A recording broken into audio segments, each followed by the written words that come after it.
Good morning, Molweni, goeiemorgen. Welcome to all of you, and thank you for joining this critical dialogue that we're going to be having today. My name is Ressida Begg. I'm the Division Manager for Core Business Support at Parliament. Public education is an important component of this division, and it does focus also on education of our citizens around the work of Parliament and how to get involved in Parliament. So this dialogue that we're having today around education for democracy is quite a critical conversation, both for Parliament, but I'm sure for all our people in South Africa. Before I get into the nitty-gritties of the program for today, I would just like to welcome our partners in this exercise. We have the Adult Learning Forum from the Western Cape, the Canons Collins Trust, so South African Women Lawyers Association, otherwise known as SOLA. We also have Epilepsy South Africa, Artscape, and I smile when I say Artscape. And then we also have our partner, Dear South Africa, who's partnered with us on a number of other activities in Parliament. So our focus today is going to be on Adult Learning Week in collaboration with the ALW. The focus being on literacy work in South Africa. And we know that this has had a long history going back to night schools, particularly during the time of apartheid, when we needed to make sure that our citizens are educated. So we've come a long way since the anti-apartheid struggle to the present day, where we now have these community education and training colleges that are striving to meet the needs of out-of-school youth and adults. And so this also had a long association with the theme determined by UNESCO for Adult Learning Week and International Literacy Day. So this year the theme is promoting literacy for a world in transition, building the foundation for sustainable and peaceful societies.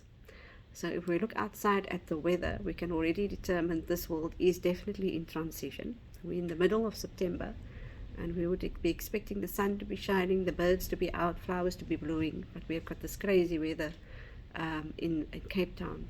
So climate change seems to become more and more of a reality, and is part of that transitioning world that we have to all strive to live in.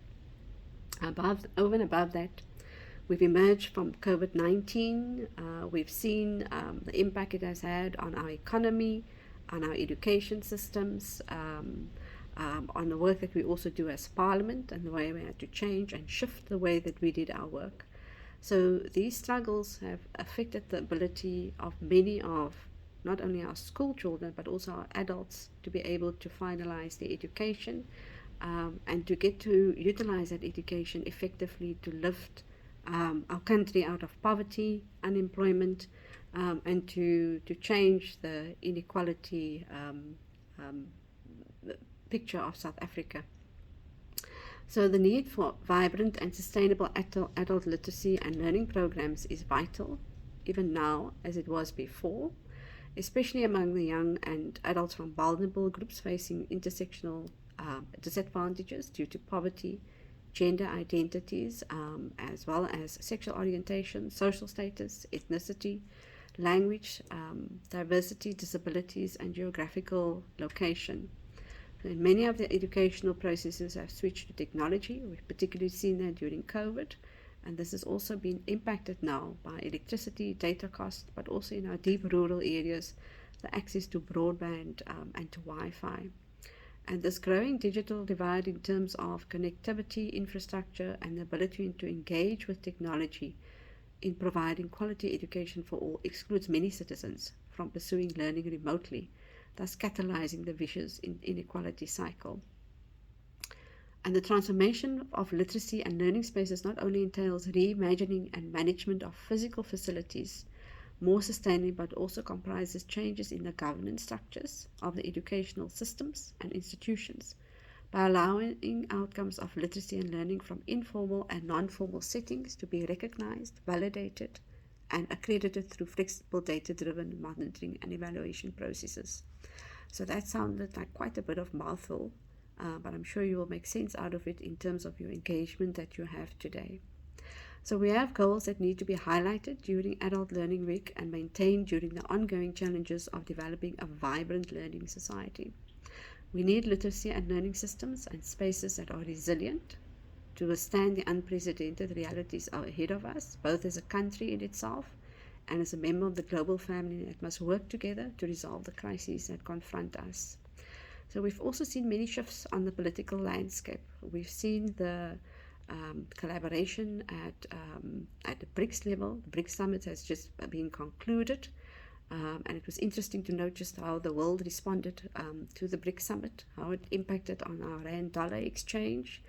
And to build on this BRICS summit and the South-South engagements, Parliament will be hosting the BRICS Parliamentary Forum from the 27th to the 29th September, and we also see this as a critical step for South Africa to take up its space in the global world.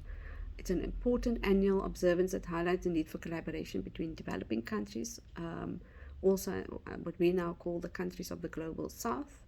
The addition of further countries to join BRICS, it makes it even more interesting. I'm not sure whether any of the colleagues on the platform and in the room knows that 50%, almost 50% of the world's oil reserves now sits within the new BRICS. And I think it's with bated breath that we watch this space to see how is this going to translate into South Africa changing and us turning the tide in terms of where we find ourselves currently as a country. So the main objective of today is to raise awareness of the importance of South-South cooperation, and this will be the key